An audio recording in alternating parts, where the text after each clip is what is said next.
الحمد للہ رب العالمین والصلاة والسلام علی سید المرسلین اما بعد فاعوذ باللہ من الشیطان الرجیم بسم اللہ الرحمن الرحیم۔ آج ہم آسان فہم وراثت کے حوالے سے آخری 2 سیشن ہمارے باقی رہ گئے، تو 15واں سیشن کریں گے۔ ابتدائی طور پہ جو ہم نے وراثت کے حوالے سے گفتگو سنی، جس میں ہم نے خصوصاً اصحاب فرائض اور اسبا کی تفصیل سنی تھی کہ ان کو حصے کس انداز میں دیے جاتے ہیں، ان کے حصے کس انداز میں تقسیم کیے جاتے ہیں، ان میں پیسے کس طرح بانٹے جاتے ہیں۔ نارملی ہمارے معاشرے میں جو صورتحال بنتی ہے وہ انہی مسائل سے ریلیٹڈ ہوتی ہے۔ جیسے ابتدائی طور پہ بھی آپ کو ایک نقشہ بنا کے بیان کیا گیا تھا اسٹیپ بائی اسٹیپ کہ وراثت کی تقسیم کاری، وراثت میں بچنے والے مال کو کس انداز میں تقسیم کیا جاتا ہے۔ اس میں آپ کو بتایا گیا تھا کہ اصحاب فرائض ہوتے ہیں، اس کے بعد اسبا نسبیہ ہوتے ہیں، پھر اسبا سببیہ ہوتے ہیں، پھر اسبا سببیہ کے اسبا نسبیہ ہوتے ہیں، پھر اسبا سببیہ کے اسبا سببیہ ہوتے ہیں، پھر رد ہوتا ہے، پھر ذوی الارحام آتے ہیں، پھر مولا الموالات آتا ہے، پھر اور دیگر لوگ آتے ہیں۔ تو عام طور پہ جو معاشرے میں مسائل درپیش آتے ہیں اس میں اصحاب فرائض اور اسبا ان 2 تک ہی معاملات محدود رہتے ہیں، لیکن چونکہ یہ ایک علم ہے اور علم کی تکمیل بھی ہمارا مقصد ہے، لہذا ذوی الارحام کا جو اسٹیپ ہے جو اسبا کے بعد آتا ہے، آج ہم اس کے حوالے سے آخری 2 نشستوں میں سنیں گے۔ تو ذوی الارحام کو حصہ اسی وقت ملے گا، ذوی الارحام کا حصہ اسی وقت بنایا جائے گا جبکہ اصحاب فرائض میں کوئی ایسا موجود نہ ہو جس پر دوبارہ رد کیا جاتا ہے، اور اسبا بھی موجود نہ ہوں، کیونکہ اگر اسبا موجود ہوں گے تو جو کچھ بچ جائے گا وہ اسبا کو مل جائے گا اور اس کے بعد اگلا اسٹیپ نہیں آئے گا۔ اور اگر اصحاب فرائض ہیں، اسبا نہیں ہیں، لیکن اصحاب فرائض جو ہیں وہ ان میں سے ہیں جن پر رد کیا جاتا ہے، جن کو ہم من یرد علیہ کہتے ہیں۔ تو اگر اصحاب فرائض ان میں سے ہیں تو پھر بھی ذوی الارحام کا نمبر نہیں آتا، کیونکہ اصحاب فرائض کو دینے کے بعد جو کچھ بچ جاتا ہے وہ انہی پر لوٹا دیا جاتا ہے۔ تو یہاں پر جو صورت بنے گی وہ یہ بنے گی کہ نہ اصحاب فرائض ہوں نہ اسبا ہوں، تب ذوی الارحام کا نمبر آئے گا، یا اصحاب فرائض میں سے صرف شوہر یا صرف بیوی ہو، اس کے علاوہ اور کوئی صاحب فرض یا اسبا نہ ہو، تو پھر اس صورت میں نمبر آئے گا ذوی الارحام کا۔ ذوی الارحام کن کو کہا جاتا ہے؟ اب تک جو رشتہ دار آپ نے سنے، مثال کے طور پہ آپ نے اصحاب فرائض میں سنا شوہر ہوتا ہے، باپ ہوتا ہے، بیٹا، شوہر، باپ، دادا، اخیافی بھائی، اس کے بعد پھر ہم عورتوں میں آ جاتے ہیں، بیوی، ماں، بیٹی، پوتی، اللاتی بہن، اخیافی بہن، حقیقی بہن، اس طرح یعنی بہنیں آ گئیں، بھائی آ گئے، اور بیٹیاں آ گئیں، پوتیاں آ گئیں۔ اسبا میں چلے جائیں تو بیٹے اور پوتے بھی آ گئے، دادا باپ آ گیا، چچا آ گئے، اسبا میں چچا کے اولادیں آ گئیں، یعنی بھتیجے آ گئے، کزن آ گئے۔ تو اب جو باقی ورثاء بچے تھے جن کا تذکرہ اب تک نہیں ہوا، یعنی نانا کہاں جائے گا؟ نانی تو آ گئی تھی جد صحیح میں، لیکن نانا کہاں جائے گا؟ اسی طرح پھوپھیاں کہاں جائیں گی، ماموں خالہ کہاں جائیں گے، اسی طرح جو نواسیاں ہیں یہ کہاں جائیں گی، بہنوں کی اولادیں کہاں جائیں گی، بھانجیاں جنہیں ہم کہتے ہیں، یہ کہاں جائیں گی؟ تو یہ سارے افراد جو نسبی رشتہ دار ہیں لیکن نہ تو اصحاب فرائض میں موجود ہیں اور نہ ہی اسبا میں موجود ہیں، یہ سارے کے سارے ذوی الارحام میں داخل ہوتے ہیں۔ یعنی ذوی الارحام کی تعریف ہم یہ کر سکتے ہیں وراثت کے چیپٹر کے حساب سے، ویسے تو ذوی الارحام کی تعریف کچھ اور بنتی ہے، وراثت کے حوالے سے ہم ذوی الارحام کی تعریف یہ کر سکتے ہیں کہ وہ نسبی رشتہ دار کہ جو نہ تو اصحاب فرائض میں سے ہوں اور نہ ہی اسبا ہوں، جو نہ اصحاب فرائض میں سے ہوں نہ ہی اسبا ہوں نسبی رشتہ دار، تو وہ ذوی الارحام ہوتے ہیں۔ جس طرح ہم نے اسبا کی 4 قسمیں بنائی تھی، اسی طرح ذوی الارحام کی بھی 4 قسمیں بنتی ہیں۔ ذوی الارحام میں پہلی قسم بنے گی میت کی اولاد، میت کی اولاد پہلی قسم۔ میت کی اولاد میں وہ افراد آئیں گے جو نہ تو اصحاب فرائض میں شمار ہوئے اور نہ ہی ذوی الارحام میں شمار ہوئے۔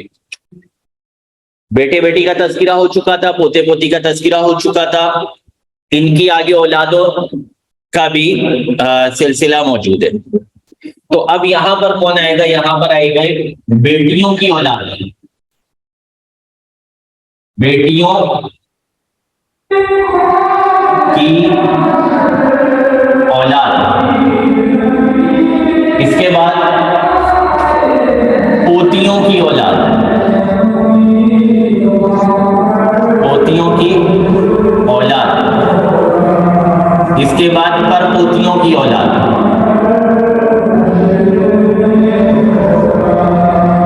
پر پوتیوں کی اولاد۔ یوں یہ سلسلہ کنٹینیوسلی چلتا چلا جائے گا۔ اس کے بعد دوسرے نمبر پر آئیں گے میت کے آبا و اجداد، میت کے باپ دادا، یعنی میت جن کی اولادوں میں شمار ہوتی ہے۔ میت کے آبا و اجداد، میت کے آبا و اجداد۔ اب جو اصحاب فرائض اور اسبا میں نہیں آئے تھے وہ یہاں پر آئیں گے۔ نانا نہیں آیا تھا وہاں پہ، یا آسانی کے لیے آپ کہہ لیں جد فاسد اور جد فاسدہ۔ جد فاسد اور جد فاسدہ کے حوالے سے وہ جو ہم نے جد صحیح کے حوالے سے ایک نقشہ بنایا تھا اس میں آپ کو بیان کیا تھا، ابھی بھی موقع ملتا ہے تو میں دوبارہ یہ قسمیں بیان کرنے کے بعد جد فاسد اور جد فاسدہ کے حوالے سے کچھ نہ کچھ وضاحت آپ کے سامنے بیان کرتا ہوں۔ اس کے بعد تیسرے نمبر پر آتے ہیں میت کے ماں باپ کی اولاد، میت کے ماں باپ کی اولاد۔ اب یہاں پر بھی میت کے ماں باپ کی اولاد سے مراد وہی اولاد ہوگی جس کا تذکرہ اصحاب فرائض اور ذوی الارحام میں نہیں ہوا تھا۔ مثال کے طور پہ حقیقی بھائیوں کی بیٹیاں، حقیقی بھائیوں کی بیٹیاں۔ اس کے بعد اللاتی بھائیوں کی بیٹیاں، اللاتی بھائیوں کی بیٹیاں۔ اس کے بعد اخیافی بھائیوں کی اولاد۔ یہاں پہ ہم نے بیٹیاں نہیں کہا، کیوں؟ کیونکہ حقیقی بھائیوں کے جو بیٹے تھے ان کا تذکرہ اسبا میں آ چکا، اللاتی بھائیوں کے جو بیٹے تھے ان کا تذکرہ اسبا میں آ چکا، لیکن اخیافی بھائیوں کی نہ تو بیٹوں کا کہیں تذکرہ ہے نہ بیٹیوں کا کہیں تذکرہ ہے، لہذا اخیافی بھائیوں کی ساری اولاد ذوی الارحام کی اس تیسری قسم میں داخل ہوگی، ذوی الارحام، ذوی الارحام۔ اس کے بعد تمام بہنوں کی اولاد، تمام بہنوں کی اولاد سے مراد یعنی حقیقی بہنوں کے بیٹے اور بیٹیاں، اللاتی بہنوں کے بیٹے اور بیٹیاں، اخیافی بہنوں کے بیٹے اور بیٹیاں۔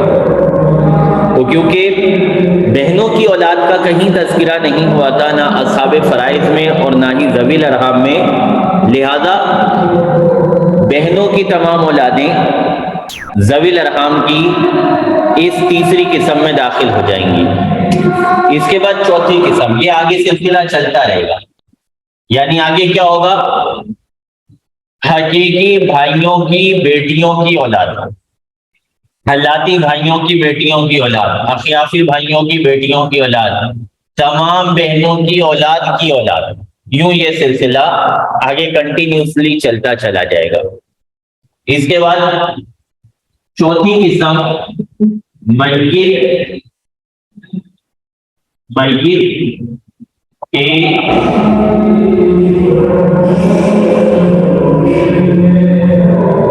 دادا یا اجداد، میت کے اجداد کی اولاد، میت کے اجداد کی اولاد۔ اب اجداد میں جو ہے وہ جد صحیح بھی آ گئے، جدہ صحیحہ بھی آ گئی، جد فاسد بھی آ گیا اور جدہ فاسدہ بھی آ گئی۔ تو اجداد کی جو بھی اولاد بنتی ہے وہ ساری کی ساری اولاد یہاں پر آ جائے گی، جو کہ وہاں مذکور نہیں ہوئی۔ وہاں پر ہم نے اللاتی چچا، حقیقی چچا کا تذکرہ کیا تھا، یہاں ہم سلسلہ شروع کریں گے اخیافی چچا سے۔ تو پہلے ہم چوتھی قسم میں تذکرہ کریں گے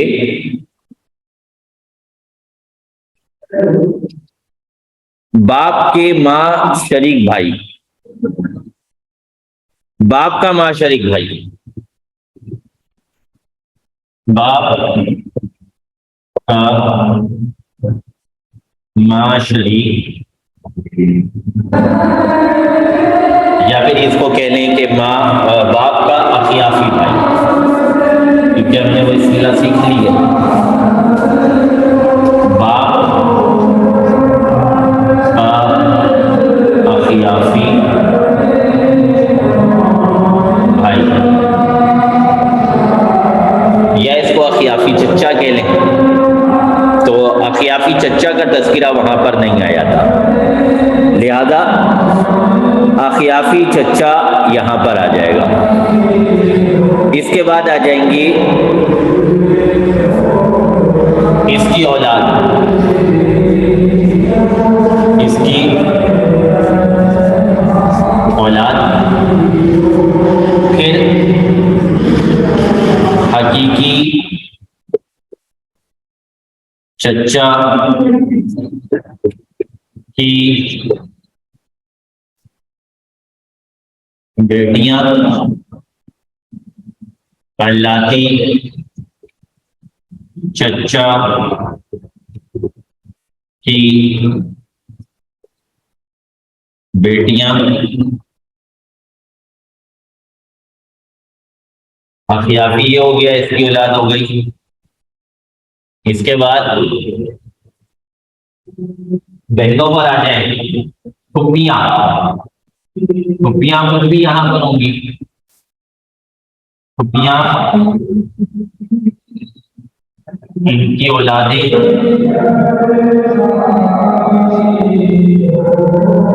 ماموں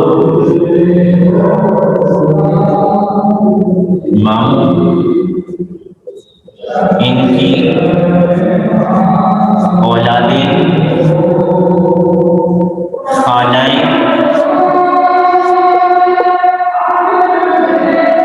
ان کی اولادیں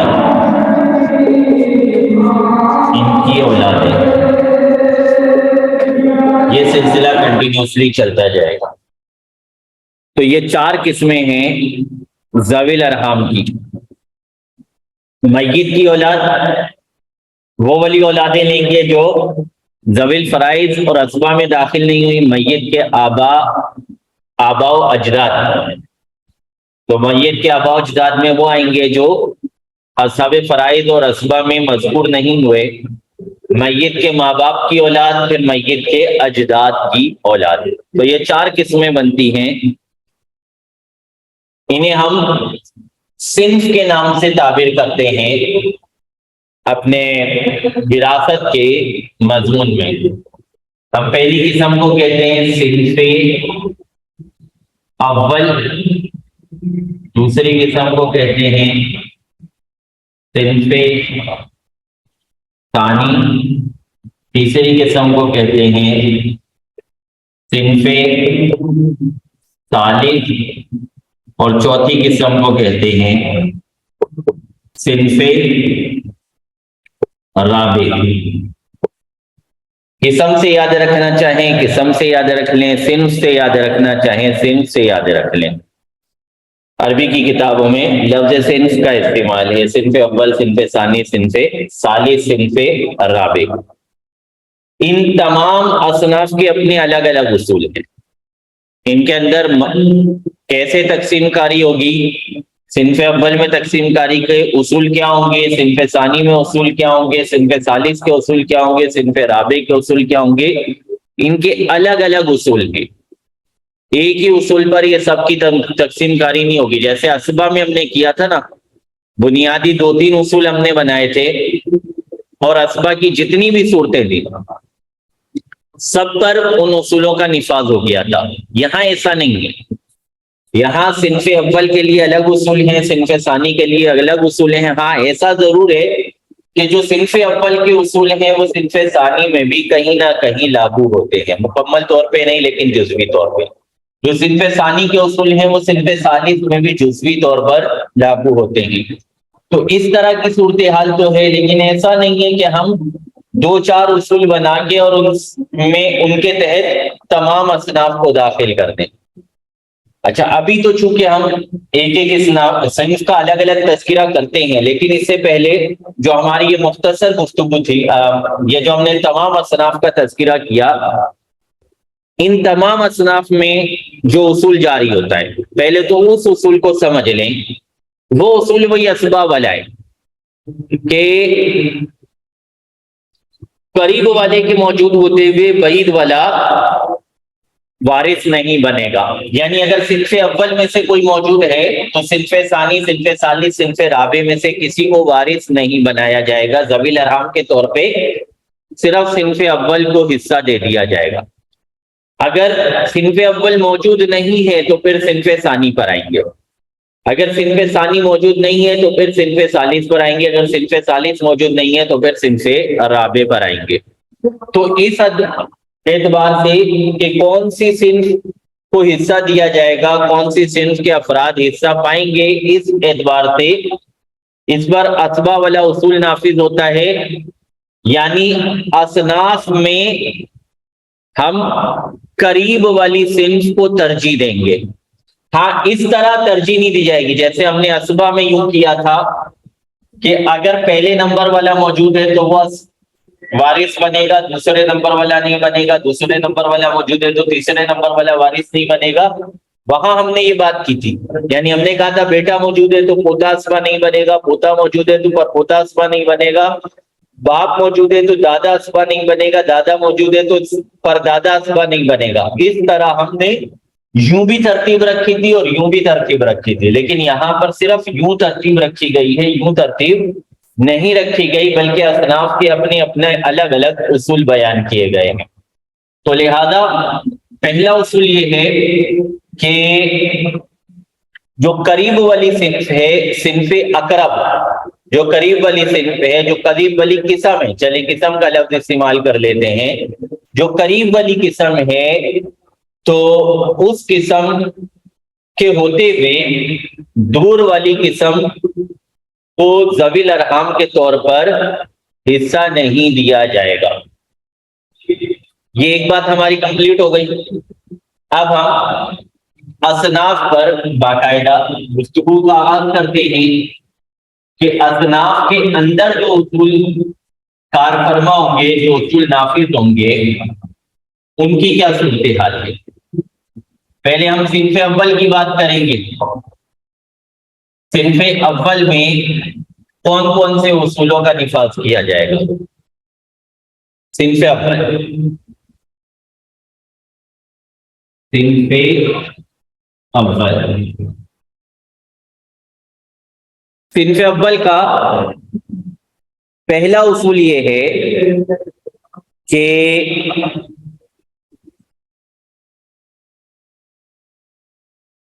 جو قریب والا ہے،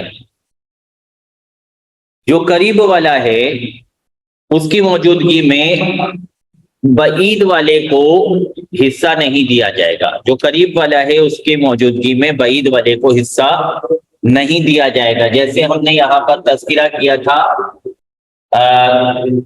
بیٹیوں کی اولاد کا اور پوتیوں کی اولاد کا۔ اب بیٹی کی جو اولاد ہوگی اس کو ہم کہیں گے نواسہ یا پھر نواسی،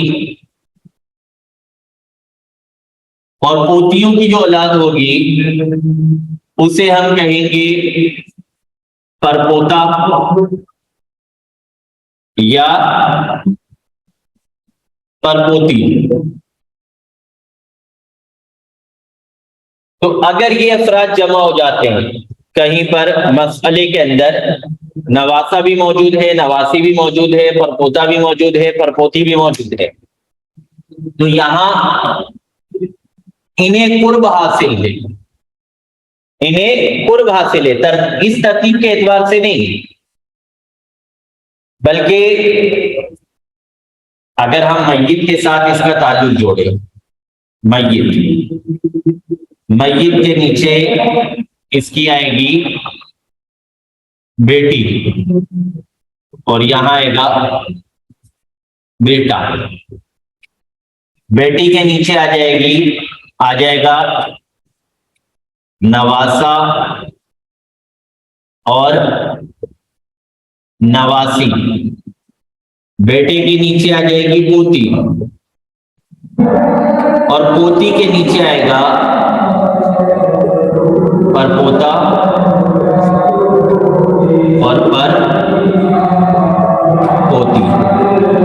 اب دیکھیں یہ فرسٹ اسٹیپ ہے، یہ سیکنڈ اسٹیپ ہے اور یہ تھرڈ اسٹیپ ہے۔ تو اس اعتبار سے اگر آپ دیکھیں تو نواسے اور نواسی کو میت سے قرب حاصل ہے، وہ سیکنڈ اسٹیپ میں دوسرے مرحلے میں میت کے ساتھ ان کا ریلیشن قائم ہو رہا ہے، ان کا تعلق قائم ہو رہا ہے، جبکہ پرپوتا اور پرپوتی جو ہیں یہ اس کے مقابلے میں اگلے اسٹیپ پر جا رہے ہیں۔ تو اس اعتبار سے ہم کہہ رہے ہیں کہ جو قریب والے ہیں صنف اول میں پہلا اصول یہ بنے گا کہ اقرب کو ترجیح دی جائے گی، اقرب کے موجود ہوتے ہوئے ابعد کو حصہ نہیں دیا جائے گا۔ ذوی الارحام کے طور پر جو حصہ لینے والے ہوں گے وہ اقرب ہوں گے۔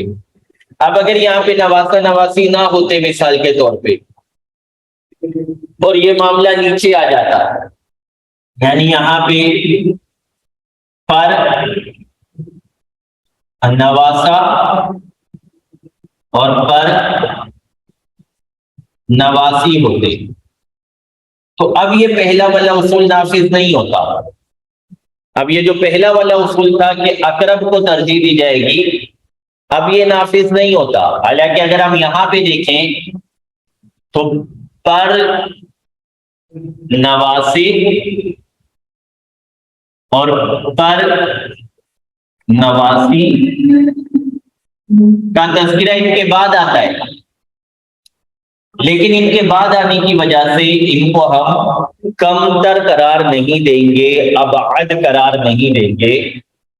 ہم اس انداز میں دیکھیں گے کہ میت کے ساتھ جو تعلق جڑ رہا ہے اس ذی رحم کا، تو اس ذی رحم کا تعلق جڑنے میں اس کا درجہ کون سا بن رہا ہے، دوسرا بن رہا ہے، تیسرا بن رہا ہے، چوتھا بن رہا ہے، اس اعتبار سے ہم ان کو ترجیح دیں گے۔ تو پہلا اصول یہ بنا کہ اقرب کو ابعد کے مقابلے میں ترجیح دی جائے گی۔ اگر کسی مسئلے میں اقرب اور ابعد دونوں موجود ہیں تو اقرب کو بطور ذی رحم کے حصہ دیا جائے گا، ابعد کو چھوڑ دیا جائے گا۔ دوسرا اصول یہ ہے کہ اگر وارث کی اولاد موجود ہو، پہلا اصول دیکھ لیں، پہلا اصول ہم نے کیا کیا، اقرب کی موجودگی میں ابعد وراثت نہیں پائے گا۔ پہلا اصول ہو گیا۔ دوسرا اصول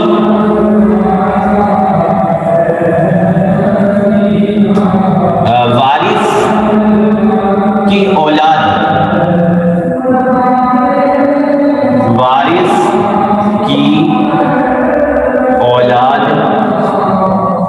کی موجودگی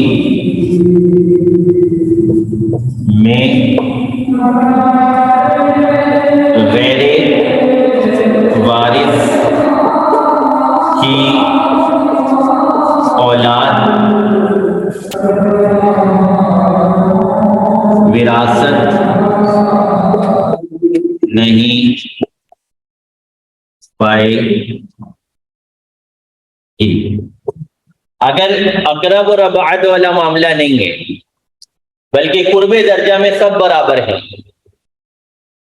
تو پھر ہم یہ دیکھیں گے کہ ان میں سے کوئی وارث کی اولاد ہے۔ اگر صورتحال یہ ہے کہ کچھ وارث کی اولادیں ہیں، کچھ غیر وارث کی اولاد ہے، وارث سے مراد کیا ہے؟ وارث سے مراد ہے کہ وہ اصحاب فرائض میں سے ہو، اس کا جو ماں، اس کی جو ماں ہے یا اس کا جو باپ ہے وہ اصحاب فرائض میں سے ہو یا اسبا میں سے ہو، اصحاب فرائض میں سے ہو یا اسبا میں سے ہو۔ اب ہم یہ مانیں گے کہ یہ وارث کی اولاد ہے۔ تو اگر وارث کی اولاد ہے تو ہم وارث کی اولاد کو ذی رحم کے طور پر حصہ دے دیں گے، غیر وارث کی اولاد کو وہاں پر چھوڑ دیا جائے گا۔ مثال کے طور پہ یہ والا جو ہمارے سامنے یہ صورتحال ہے، اب یہاں پر ہم دیکھتے ہیں تو نوازہ جو ہے نہ ذویل فرائض میں سے ہے اور نہ ہی اسبا میں سے ہے، لہذا یہ غیر وارث ہوا۔ نواسی جو ہے نہ ذویل فرائض میں سے ہے اور نہ ہی اسبا میں سے ہے، لہذا یہ بھی غیر وارث ہوئے۔ تو یہ دونوں غیر وارث قرار پائے۔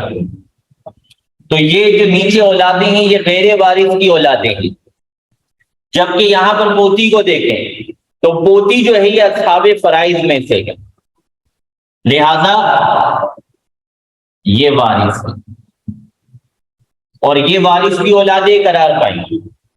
تو یہاں پر وارث کی اولادوں کو ذی رحم کے طور پر حصہ دے دیا جائے گا اور غیر وارث کی اولاد کو ذی رحم کے طور پر حصہ دینے سے روک دیا جائے گا۔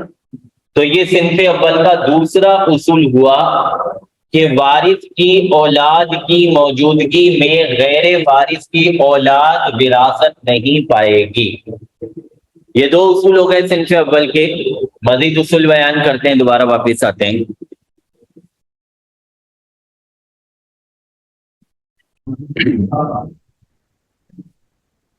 الحمد للہ رب العالمین والصلاة والسلام علی سید المرسلین. جی ہم بات کر رہے تھے ذوی الارحام کی صنف اول کے حوالے سے. دو اصول آپ کو بیان کیے تھے. تیسرا اصول ذوی الارحام کی صنف اول کے حوالے سے یہ ہے کہ اگر یہ دونوں صورتیں نہ ہوں، جو صنف اول کے افراد ہیں ان میں نہ تو کوئی اقرب ہو اور نہ ہی کوئی وارث کی اولاد بنتا ہو، یا سارے ہی وارث کی اولاد بنتے ہوں، یا تو کوئی بھی وارث کی اولاد نہ بنتا ہو، سب غیر وارث کی اولاد ہوں، یا پھر سارے ہی وارث کی اولاد بنتے ہیں. تو ان صورتوں میں حصہ تقسیم کرنے کا طریقہ یہ ہوگا جو مفتبی مذہب کے مطابق ہے. یعنی تیسرا اصول ہم یہ کہیں گے کہ اگر مذکورہ دونوں صورتیں نہ ہوں، دونوں صورتیں نہ ہوں مطلب نہ تو کوئی اقرب ہو اور ابعد ہو، اور نہ ہی کچھ ولد وارث اور کچھ غیر وارث کی اولاد ہو، یا تو سب ہی غیر وارث کی اولاد ہوں یا سب ہی وارث کی اولاد ہوں. تو اس میں اگر وہ افراد جنہیں ہم نے ذوی الارحام کے طور پہ حصہ دینا ہے، اگر وہ افراد سارے کے سارے مذکر ہیں یا سارے کے سارے مؤنث ہیں، تو ان میں حصہ برابر برابر تقسیم کر دیا جائے گا، یعنی ہر ایک کو ایک ایک حصہ دے دیا جائے گا. اور اگر جن افراد میں ہم نے حصہ تقسیم کرنا ہے ان میں سے کچھ افراد مذکر ہیں اور کچھ مؤنث ہیں، تو پھر جو اسبا کا ہمارا اصول ہوتا ہے، یعنی مذکر کو مؤنث سے دگنا دیا جاتا ہے، وہی اصول یہاں پر بھی نافذ ہوگا. اگر مذکورہ دونوں صورتیں نہ ہوں اور تمام افراد ایک جنس سے ہوں، ایک جنس مطلب یعنی سب مرد ہوں یا سب عورتیں ہوں، تو سب کو برابر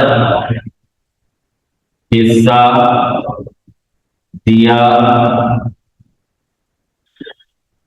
جائے گا. اور اگر کچھ مذکر اور کچھ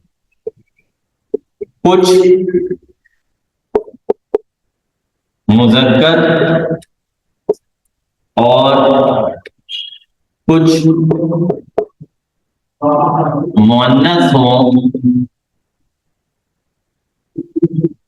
تو مذکر کو مؤنث سے دگنا حصہ دیا جائے گا. اگر سب مذکر ہوں یا سب مؤنث ہوں تو پھر سب کو برابر برابر حصہ دیا جائے گا، اور اگر کچھ مذکر اور کچھ مؤنث ہوں تو پھر مذکر کو 2 حصے اور مؤنث کو 1 حصہ دیا جائے گا. مثال کے طور پہ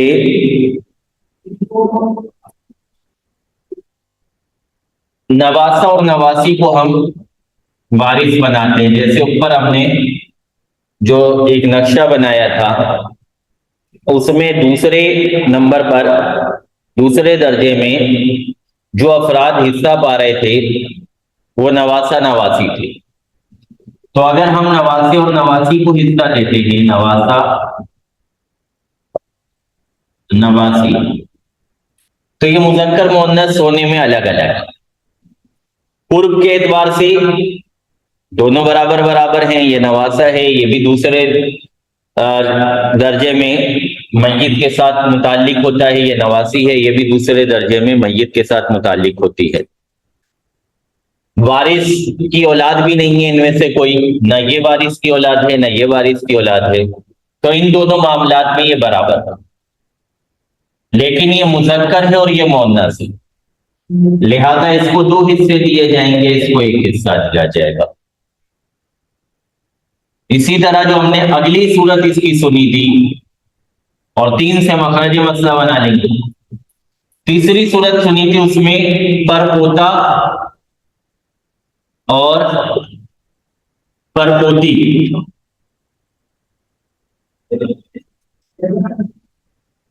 یہ وارث بن رہے تھے.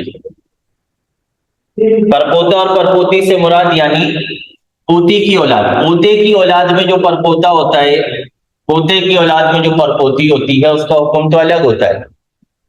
ہم یہاں پہ پرپوتا سے مراد لے رہے ہیں پوتی کی اولاد. اسی طرح پرپوتی سے مراد لے رہے ہیں پوتی کی اولاد.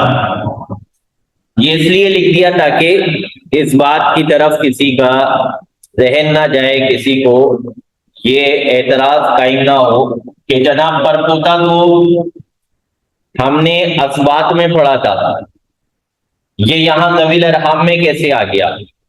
اسی طرح پرپوتی جو ہے اس کا تذکرہ تو اصحاب فرائض میں ہوا کرتا تھا، یہ یہاں ذوی الارحام میں کیسے آ گئی.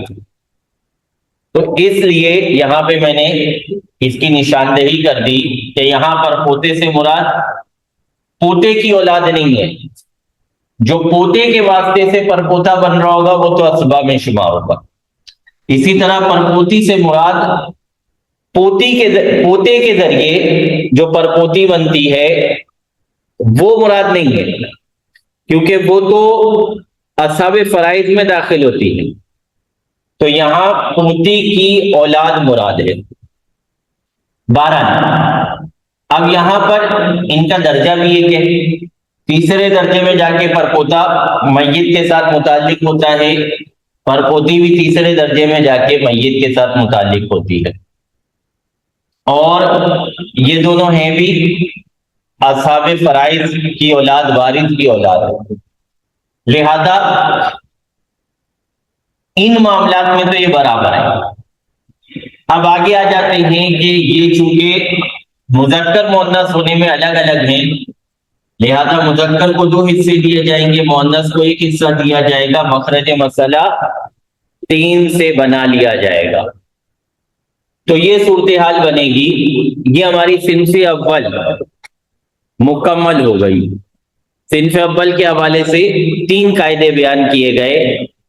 قرب درجہ کے اعتبار اقرب کو ترجیح ملے گی، اس کے بعد اولاد وارث کو ترجیح ملے گی، اس کے بعد اگر یہ 2 ترجیحات موجود نہیں ہیں تو پھر اگر تمام ذی رحم مذکر ہیں یا مؤنث ہیں تو برابر برابر حصہ ملے گا، اور اگر کچھ مذکر ہیں کچھ مؤنث ہیں تو پھر مذکر کو مؤنث سے دگنا حصہ ملے گا.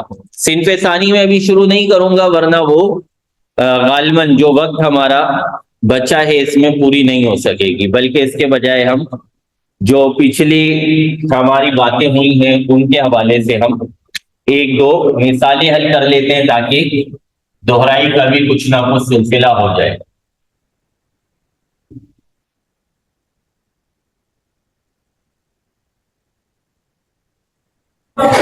جی کل ہم نے ایک مثال حل کی تھی، آج ہم مزید ایک مثال حل کرتے ہیں. میت نے شوہر، دو سگی بہنیں، دادی.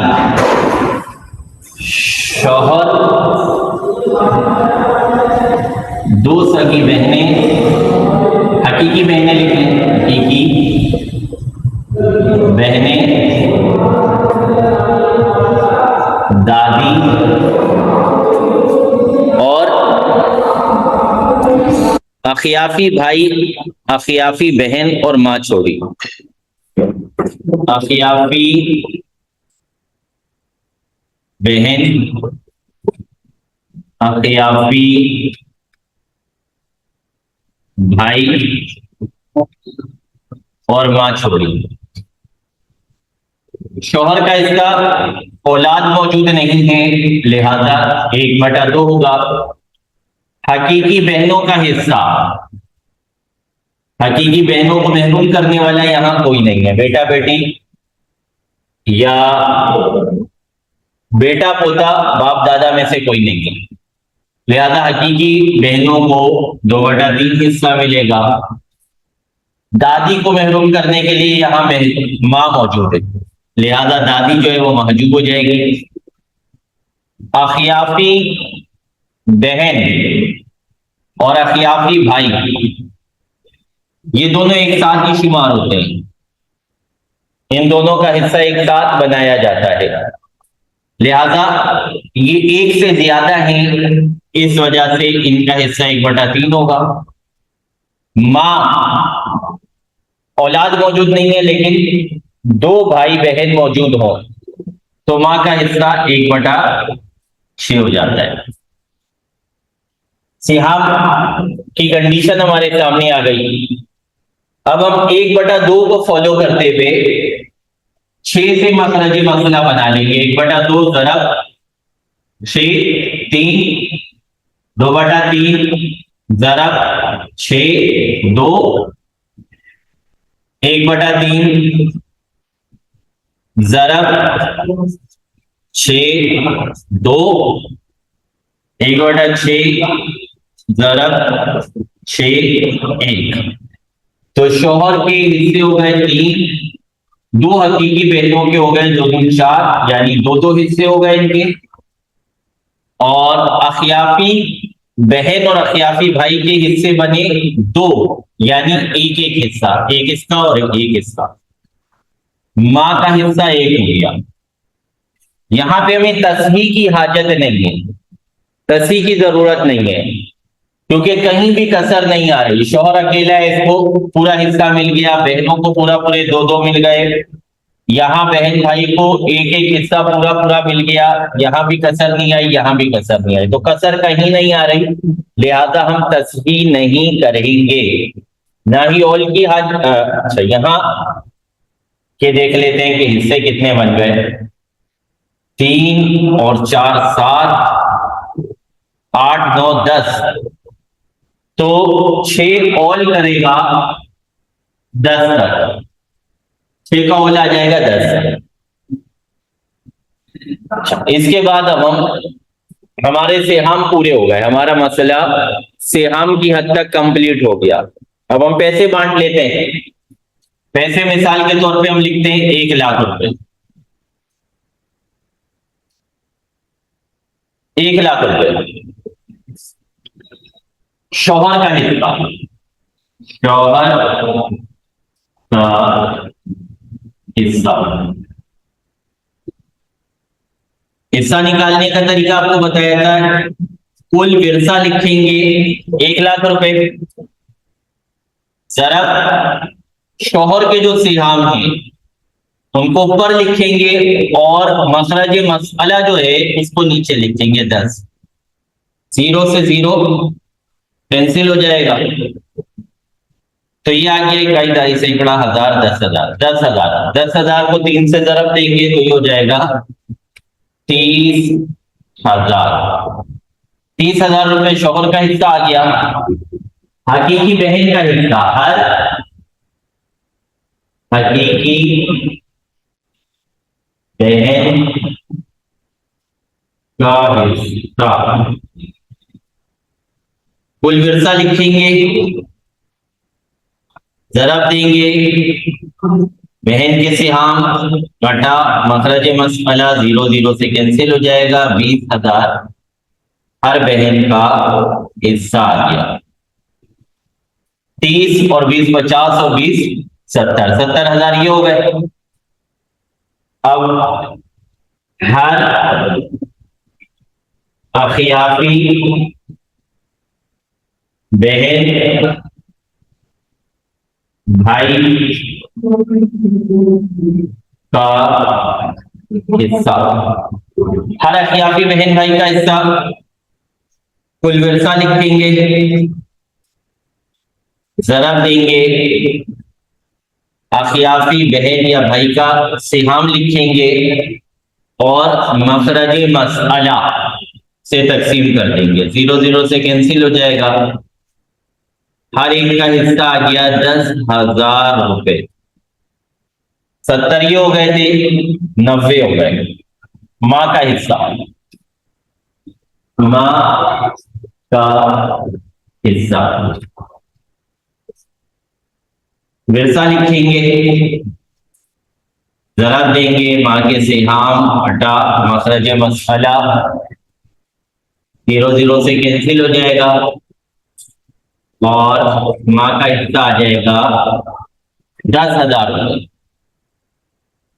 تو یہ ہماری ایک مثال حل ہو گئی جس میں ہم نے پیسے تقسیم کر دیے، یعنی مکمل طور پہ اس کو ہم نے حل کر دیا۔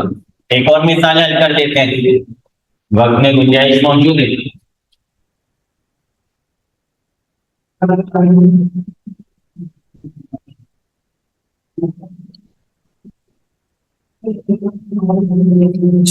مثال کے طور پہ میت نے چھوڑے ہیں 2 بیٹیاں 3 پوتیاں، 2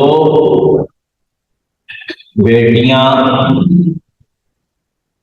اور 3 پوتیاں، 3 پوتیاں اور پرپوتا، پوتا اور دادی، شوہر، دادی، شوہر، اخیافی، 2 اخیافی بہنیں، 2 اخیافی بہنیں، 6 اخیافی بہنیں کر لیتے ہیں، 6 اخیافی بہنیں۔ اچھا 2 بیٹیاں، ان کا حصہ ہو جائے گا 2/3، پوتے پوتیاں جو ہیں، پوتیوں کا حصہ ہو جائے گا پوتوں کے ساتھ مل کر، پرپوتے کے ساتھ مل کر پوتیاں بن جائیں گی اسبا۔ اگر پرپوتا نہ ہوتا تو پھر پوتیاں محجوب ہو جاتی کیونکہ 2 بیٹیاں موجود تھیں، لیکن پرپوتے کی موجودگی میں پوتیوں کو اسبا بنا دیا جائے گا۔ دادی کا حصہ ہو جائے گا 1/6، شوہر اولاد موجود ہے لہذا شوہر کا حصہ ہو جائے گا 1/4، اور پرپوتے کی وجہ سے اخیافی بہنیں ہو جائیں گی محجوب۔ اب یہاں پر 1/4 کو فالو کرتے ہوئے ہم مخرج مسئلہ بنا لیں گے 12، 2/3 ضرب 12، 1/6 ضرب 12، 1/4 ضرب 12، 4 اور 2 6 اور 3 9، تو یہاں بچے 3 اسبا کو مل جائیں گے، 4 اور 3 7 اور 3 10 10 اور 2 12، صحیح ہو گیا۔ بیٹیاں دو ہیں، حصے پورے پورے آ رہے ہیں، دو دو حصے ان کو مل جائیں گے۔ پوتیاں یہاں 3 ہیں اور پرپوتا 1 ہے، تو پرپوتے کو ڈبل حصہ ملنا ہوتا ہے، لہذا اس کو 2 شمار کریں گے اور یہ 3، یعنی یہ گویا کہ 5 افراد ہو گئے۔ گویا کہ ہمارے پاس عدد راس آ گیا 5، اور 5 میں 3 پورا پورا تقسیم نہیں ہو سکتا، لہذا 5 سے سب کو ضرب دے دیا جائے گا۔ ضرب 5 ضرب 5 ضرب 5 ضرب 5 ضرب 5 ضرب 5، 10 10 10 15 اور یہ بھی 15 ہو گئے، 15 ہو گئے، لیکن ان کو ہم نے 5 حصوں میں تقسیم کرنا ہے، تو ہر پوتی کو 3 حصے ملیں گے، 3 3 3، اور پر پوتے کو ملیں گے 6۔ یہ تو ہمارے سہام نکل ہے۔ اچھا، یہ ہم نے تصحیح کی ہے، یہاں ہم نشاندہی کر دیں گے کہ ہم نے تصحیح کا عمل کیا ہے۔ اب ہم اس میں پیسے بانٹ لیتے ہیں۔ مثال کے طور پہ یہاں پر ہم وہی 1 لاکھ روپے بانٹ لیتے ہیں، 1 لاکھ روپے تقسیم کر لیتے ہیں۔ ہر بیٹی کا حصہ، ہر بیٹی کا حصہ، کل ورثہ 1 لاکھ روپے، ضرب ہر بیٹی کا سہام 10، مخرج مسئلہ 60، 0 0 کینسل ہو جائے گا، 6 2 سے تقسیم کرتے ہیں، 3 آ جائے گا، 5 0 0 0 0، 50,000، 50,000 آ گیا، 3 آ گیا، یعنی یہ ہو گیا ہمارے پاس 50,000 بٹا 3، 3 سے تقسیم کرنے کی حاجت ہے، 4 4 3 3 کم 3، 2 بچے، 0 لیا، 3 6 18، 2 0 3 6 18، 2 0 3 6 18، 1 2 3، 2 0 3 6 18۔ تو ہر بیٹی کا حصہ ہو گیا 16,666 روپے۔ ہر پوتی کا حصہ، ہر پوتی کا حصہ 1 لاکھ ضرب 3 بٹا 60، 0 0 کاٹ دیں گے، 3 کم 3 3 2 6، 2 آ گیا، 2 سے اس کو تقسیم کر دیں گے، تو 2 5 10، 0 0 0، یعنی 5,000 ہر پوتی کا حصہ آ گیا، 5,000۔ پوتے کا حصہ اس سے ڈبل ہے، پر پوتے کا حصہ 5,000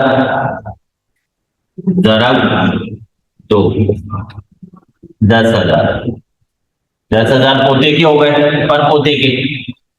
دادی کا حصہ، دادی کا حصہ وہی آ جائے گا جو بیٹی کا حصہ آیا تھا، کیونکہ اس کے سہام بھی 10 تھے، ان کے سہام بھی 10 ہے، تو یہاں پروسیس کرنے دہرانے کی حاجت نہیں ہے۔ ہم دادی کا حصہ ایسے ہی لکھیں گے، دادی کا حصہ یہ بنا 16,666 روپے۔ شوہر کا حصہ، شوہر کا حصہ 1,00,000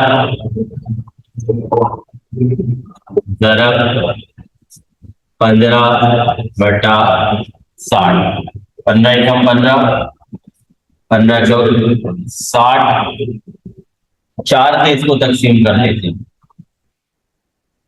4 دنی 8، 20، 4 پنے 20، 3 0، 25,000۔ تو شوہر کا حصہ بن گیا 25,000 روپے۔ انشاءاللہ نیکسٹ دوبارہ ہماری یہ نشست کا سلسلہ ہوگا، جب تک کے لیے اجازت۔